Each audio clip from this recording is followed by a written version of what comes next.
Hadis ke-23. Daripada Sayyidina Abu Malik Al-Harith bin Asim Al-Ash'ari radhiyallahu anhu, beliau berkata, Rasulullah sallallahu alaihi wasallam bersabda, kesucian adalah sebahagian daripada iman. Ucapan Alhamdulillah memenuhi timbangan, mizan. Ucapan Subhanallah dan Alhamdulillah memenuhi ruang di antara langit dan bumi. Solat adalah cahaya. Sedekah adalah bukti keimanan. Sabar adalah sinaran. Al-Quran adalah hujah yang membela atau menentang kamu.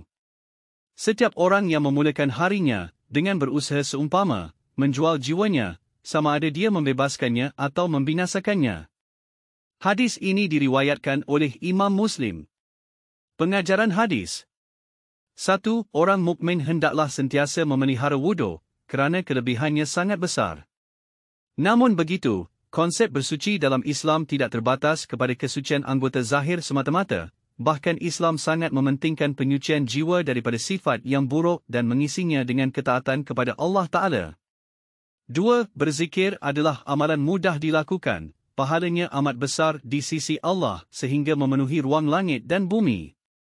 3. Solat diumpamakan cahaya yang menerangi hati manusia dengan hidayah untuk membezakan antara perkara yang hak dan batil.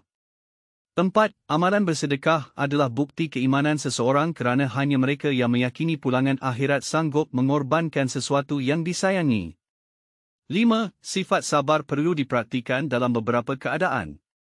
Sabar melakukan ketaatan kepada Allah Ta'ala. Sabar meninggalkan maksiat. Sabar menghadapi musibah. 6. Al-Quran akan menjadi pembela kepada seorang hamba di akhirat dengan syarat dia mempelajarinya, beramal dengan tuntutan dan meninggalkan larangannya. 7. Urusan harian seorang hamba dengan Allah ibarat suatu perniagaan.